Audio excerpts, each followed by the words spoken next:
Says Michael Popok, it's after dark. Do you know where your legal AF is? Wall Street is crushing Donald Trump and his stock. They are baking into the stock price for Truth Social the economic and political reality that Donald Trump's a loser. They see that he lost the debate. They see that he's going to pay a $500 million fraud judgment. They see that he's likely to go to jail in New York. They see that he's been reindicted in the District of Columbia.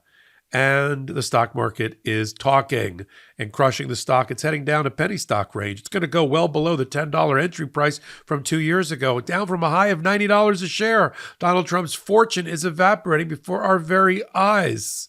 Want to know what a whole group of economists, strategists, and financial planners have told the Federal Reserve about who they think is going to win the election? You may or may not be surprised, but tune into the Legal AF podcast. Take a listen. I'll tell you where hard-nosed and clear-eyed thinking is happening on Wall Street. And Wall Street is telling the world that Donald Trump is a loser. Because not only, we're going to turn to this in a bit, not only has Trump's stock been crushed and heading down, hurling down, I believe, to penny stock range. It's getting there fast, too. We'll talk about that. But part of it is a CNBC poll that they call the Fed Report of the top 30 economists and fund managers that work on Wall Street. All of them picked Trump to win when Joe Biden was still in the race. All of them picked Trump to win by a lot when the first 9 days of Kamala Harris's campaign. But now, after the debate performance, after the debacle of the Trump stock crush, after the debacle of on the day after an attempted assassination or whatever that was on the golf course in Florida, he takes whatever goodwill he may have generated for himself and he decides that's the day to launch cryptocurrency with one admitted criminal and a guy that used to teach people how to pick up hot girls on YouTube. That was that, and the spiritual leader for the venture, the Fredo of the family, is apparently Barron.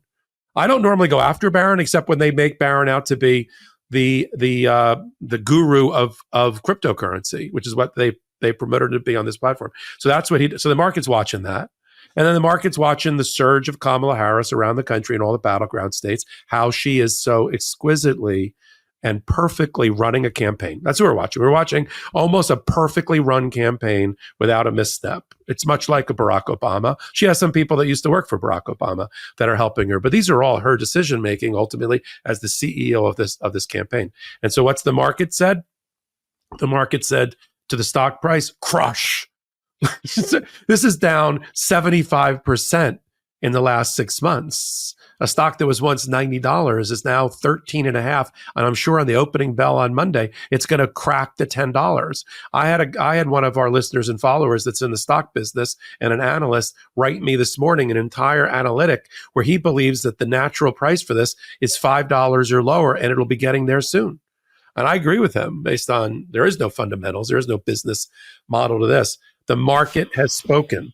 The 30 economists now put Kamala Harris into the lead by a healthy, they have her up 11 points since she announced her candidacy, and now firmly in the lead of who they think is going to win the presidency. And most importantly, on the economy, which is what he thinks is always his advantage, they now think these mandarins, these 30 leading economists, fund managers, money managers, and the like, they now think that Kamala Harris is better overall for the country and better for the economy overall, or at least tying Donald Trump. The only thing they think Donald Trump's better for is the stock market, and I think they're wrong. Look at the surge that's happened on the stock market, hitting new heights in the last several days. I think it's all an indicator that the smart money believes that Kamala Harris is going to win in November.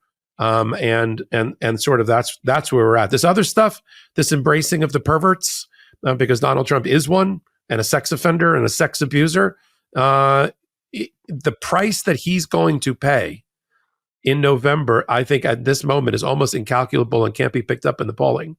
It is women and people who support women and want to restore them to first-class citizenship in this country, going to the polls in mass numbers in states that really, really matter, like North Carolina, Georgia, and Pennsylvania, and pulling the lever and flushing the toilet and getting rid of Donald Trump.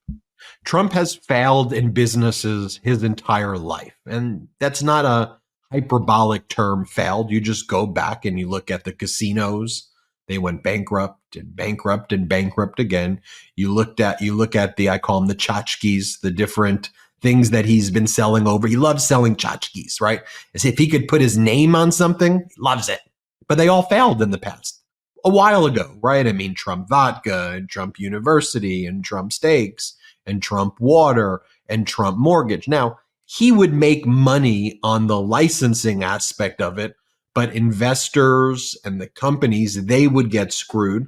And then he would move on to the next one. So with Trump Media in a booming stock market right now, he had the chance, if we're using evidence, for a reset, right? To say, I'm a good business. Look, everybody, I had the biggest position in the world. I was the president, which is, I hate to even say that, but he was. I'm starting a media company. He put together an entire deck where the investors were told, we're going to build a Netflix or a Disney or a company like that of the future. He made projections that in 2024, he was going to make the revenue was going to be $850 million and it would start to be profitable. It's made about $1 million or less each quarter so far. Last year, it did a total of $4 million in revenue. This year, it'll probably do about the same. It's lost about $350 million. And when I say lost, that money goes somewhere. So where do you think that money is going to? I mean, insiders and other people likely, in his orbit and people who lent him money and people like that. But this has been an utter failure as a company. So when you think about the valuation of it, assume there's 100 million outstanding shares. I think there's more. I think it's closer to 200 million, but we'll just do some basic math. Popok, you say $5 a share. Let's assume it's $1 a share. There's 100 million shares outstanding. So that means all of the shares combined, and I won't get into the complicated aspect of what the float is or anything like that. Then you would say if each share is worth $1 at the most basic level, and again, I'm not going to go into complicated stuff, but $100 million. Okay, so a company that's losing $300 million and earning about $4 million in revenue, frankly, would, if you gave it the most generous projection, give it a 10 times multiple on revenue and ignore the losses, which you would never do. It's $40 million company. $40 million company, which means it would be about 40 cents a share. And yeah, it's a penny stock. He owns 115 million shares. Can I just bounce around with you? But let me show you what he's doing. Yeah, go ahead. This morning. Good morning, everyone. I have something incredible to share. What do you think it's going to be? Crypto? About the election, what he's going to do, a new healthcare plan. I know he had concepts. No. Good morning, everyone. I have something incredible to share today as we are introducing the launch of our official Trump coins. It's the only official coin designed by me and proudly minted here in the USA. The President Donald J. Trump First Edition Silver Medallion will be available starting Wednesday, September 25th, 2024. And this is where I go.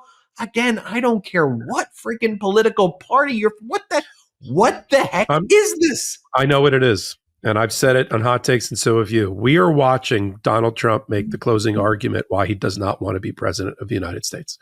He is quietly quitting his own campaign. There's no other way to interpret. The easiest way to interpret him selling crypto the day after an assassination attempt with the people that he's gotten into bed with in that company, selling these coins. I feel like I'm watching a long lost episode of The Boys. It looks like Homelander is selling coins for money. Is that you only sell tchotchkes parallel to a campaign that's got 40 something days left if you know you're not going to win and you want to make and grift as much money as you can all the way through.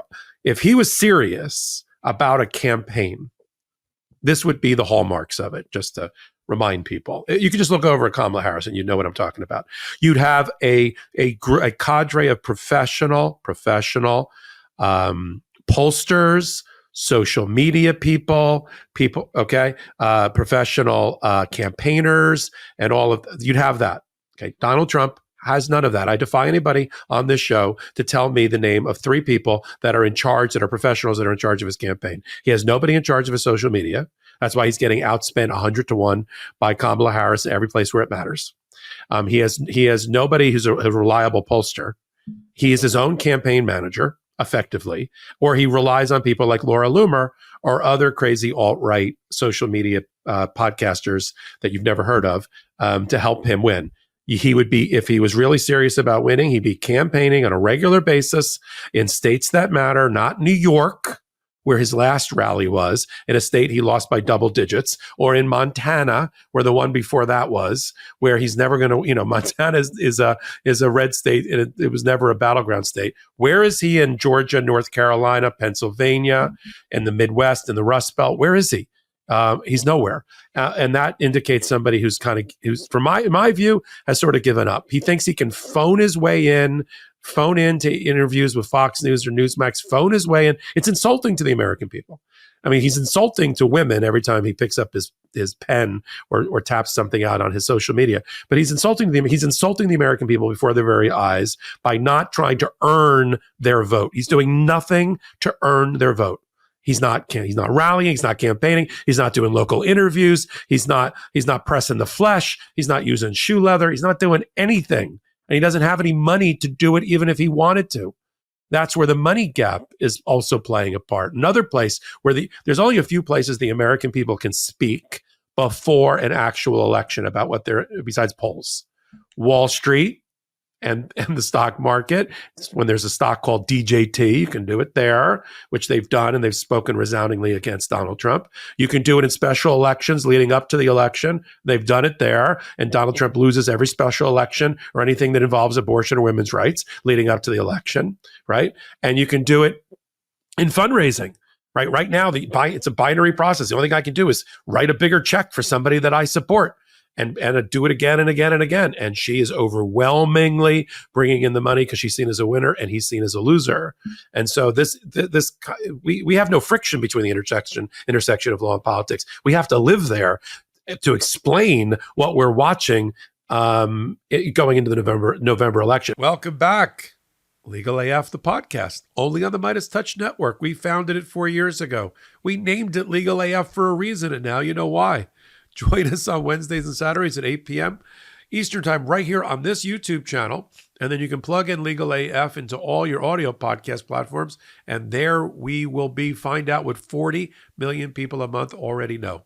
That Legal AF is the home of law analysis and commentary at that intersection of law and politics like no other. I defy you to find a better group of analysts at the intersection of law and politics that you'll find on Legal AF. And I got great news for the Legal AFers and Meidas Mighty. We got a new YouTube channel in collaboration with the MeidasTouch Network. We call it Legal AF MTN. Legal AF MTN. I'll be curating the top stories at the intersection of law and politics, sometimes just law, sometimes just politics, but always accurate and entertaining. We don't blow smoke or sunshine over on the new channel. Help us build our channel. We're not going to match MeidasTouch. We're not going away from MeidasTouch. That's our mama, our papa, our brothers. But help us get to 100,000 before Halloween. We're already halfway there. We're only a week old. Come over and see some exclusive content you can't find anywhere else, only on Legal AF MTN. So until my next hot take, until my next podcast called Legal AF, and until my next exclusive content on the Legal AF MTN YouTube channel, this is Michael Popok reporting. In collaboration with the MeidasTouch Network, we just launched the Legal AF YouTube channel. Help us build this pro-democracy channel where I'll be curating the top stories at the intersection of law and politics. Go to YouTube now and free subscribe at Legal AF MTN. That's Legal AF MTN.